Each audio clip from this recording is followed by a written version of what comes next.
Bita kabisa nshuti z'Igihembo TV nizere ko ibintu bikurikiranye neza live bakwita adorable uyu munsi waje mu Gihembo nako sorry waje kuri TV je suis avec Nelly, je suis avec Ditipidi I'm happy. Wow, I'm so happy.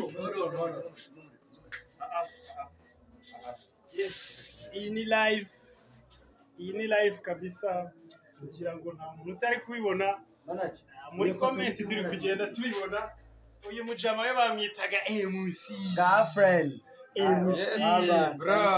aka kabari kabisa niwe waruyoye bibutse kubona akabari bakita suka kelestopa ari muri kumwe na MC girlfriend wagasanga he mu birembo bya Kinyinya uyu nguyu bamufana kabera.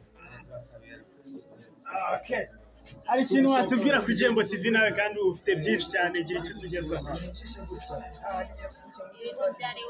Byari wane dipromat wamubonye ute? Ese wari usanzwe umuzi? Nari muzi. Live wamubonye ute? Nabonye ari umusitari byadanje. Ni umusitari byadanje. Ngira ngo usanzwe uri umufana we.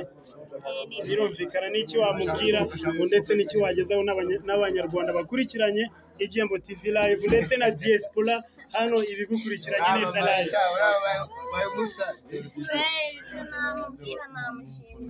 Yes.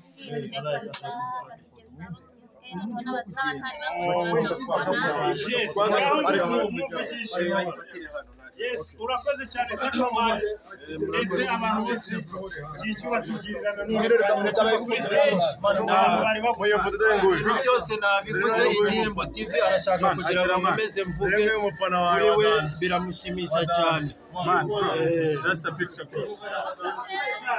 man nyuka gende aha ni live barakwari kubaho ni live ayuona ubwira ngo ayuona Igihembo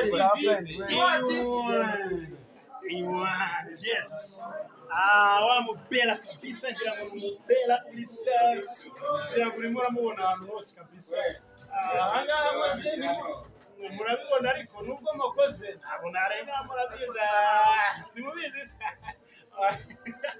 dore umusani muri comment none ibintu ahise atwereka ngo nafatiyeho yes bakunze kabisa ndetse hari n'abantu bakina filime yitwa Ishiraniro barimo badusaba bati ese